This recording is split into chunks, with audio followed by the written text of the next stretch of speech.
Hello everybody and welcome to the channel. It's Paulie Esther here, and today Dead by Daylight released a forums post detailing all the changes that they've made to the Forged in Fog content since the PTB. So let's go ahead and read through it and see what we can expect next week upon full release of this DLC here. The tweet says, "We've made some adjustments since the PTB. Here's what to expect when Forged in Fog releases next week." And you click that link and it takes you to the official forums here where it says 6.4.0 Post-PTB changes. The public test build has come and gone, and you've left us with plenty of feedback to review. The team has been hard at work addressing your suggestions and concerns, and we have a handful of changes in store for the chapters released next week. Adjustments to the night. Guards have a few mechanics in place to ensure that they work smoothly. For instance, the guard will phase through obstacles to reach the location where they spotted a survivor. This prevents situations where the guard might spot a survivor on the other side of a fence, for example, and waste the majority of their time running around it. From a survivor's perspective, there are also measures in place to prevent a guard from instantly appearing next to you and attacking before you've had a chance to react. And while a guard on their own can push you away from objectives, they aren't intended to reliably hit survivors without the killer working with them in tandem. And during the PTB, we found the timing on some of these mechanics to be longer than necessary, making guards difficult to use in a chase or granting the survivors too much of a head start. And with that said, we've made the following changes for the chapter's release.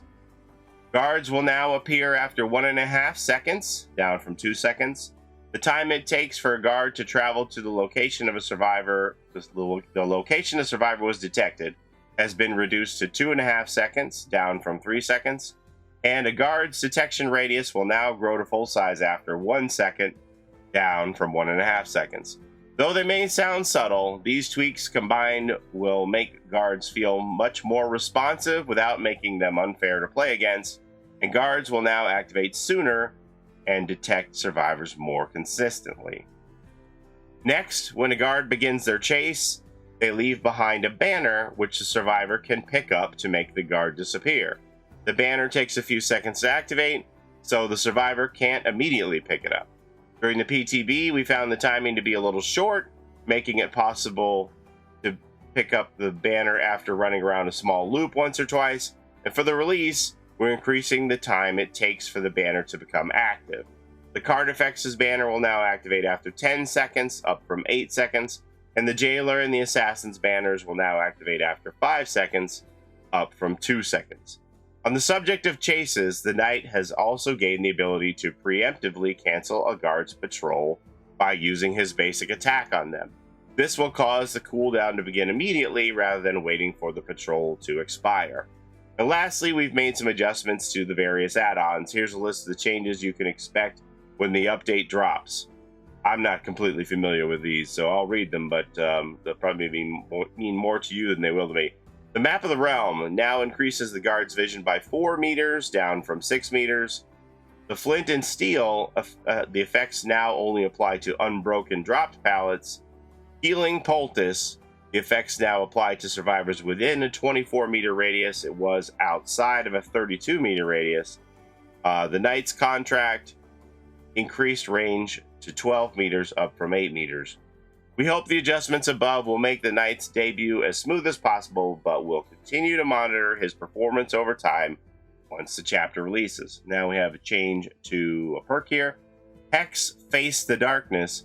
After reviewing feedback from the PTB, we found that Hex Face the Darkness was a little confusing and difficult to get use out of. Making its effects clearer and more consistent, we've given this perk a small rework in time for the release. First, affected survivors will now scream every 25 seconds.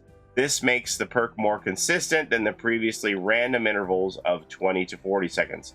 So this perk works that once the knight or another killer using this perk would injure a survivor, it would light a hex totem up at that point, and the other survivors would scream now every 25 seconds, and their auras would be revealed. We got 2 more, at least 2 more aura revealing perks coming in with this chapter. And people curse me now in post-game chat for using distortion. It's like, well, yeah, because there's umpteen aura revealing perks in our little game of hide and seek here. So yes, I have become a distortion main without a doubt. Anyway, I digress. Second, survivors will no longer see the aura of the cursed survivor, making it harder to deactivate the perk. And third, we've simplified the perk's description to make it clearer. The line specifying that the perk is disabled permanently if the hex totem is cleansed has been removed, since this is a standard for any hex perk. We'll keep an eye on the performance of this and other new perks once the update releases. The Shattered Square. This is the map, the new map. During the PTB, one of the most common pieces of feedback we received was regarding the fog color of the new map, the Shattered Square. Being a bright red, it could be difficult to track scratch marks and pools of blood through the fog, especially for some of our colorblind players. For the live release, we have toned down the red fog to address these concerns. That map was really red. I'm glad to hear that. I wasn't sure that they would make a change. Additionally, we've adjusted the palette and hook textures on this map to improve their visibility. Oh, that's pretty cool. Good. Flashlights. We recently announced a buffer system for flashlights which would cue a stun for a short time during the killer's pickup animation. This change is intended to make flashlight less picky while still requiring some knowledge of how to use them, and to compensate for the inability to adjust your timing with the recently added cooldown. Unfortunately, this buffer stopped working correctly just before the public test build went live. I wondered about that, which was causing blinds at any point in the pickup animation to stun the killer. This was not intended, and we have fixed the issue for the release. Only blinds that take place during the buffer will cue their stun. In the meantime, we've carried out additional tests internally to refine the timing. Since the buffer takes place on the server, not the survivor's client, latency can make the buffer feel much shorter than intended. Therefore, we've increased the buffer to 0.4 seconds, up from a quarter of a second. This will account for latency and make it feel much closer to the originally intended length. We'll be keeping an eye close on this mechanic once it goes live. The goal is not to make flashlight saves significantly more common, but rather to make the timing a little more forgiving. Interesting. I'm not a very good flashlighter, so I'll be interested to see what the change is like. Maybe it's just been latency for me all along. I don't know. Probably not. All of the changes mentioned in this post will be ready for the chapter's release next Tuesday, November 22nd. And as always, we'll continue to keep an eye out on the new content and review things down the line to see if any further adjustments are needed.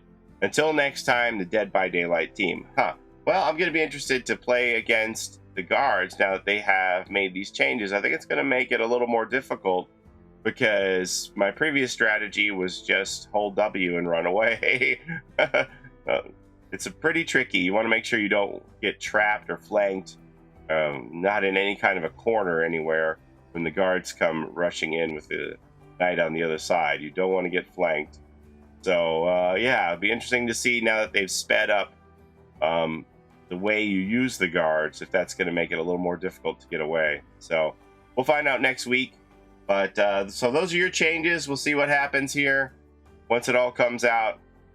November 22nd. Now remember, there is going to be, most likely, just as there has been with every DLC released since Curtain Call, The Clown and Kate, a DLC exclusive cosmetic that you only get if you buy the whole DLC from your platform shop, not buying the individual characters from the in-game store. So if you think you want that, hold off until the DLC is released and buy the whole thing to get whatever this exclusive cosmetic may be.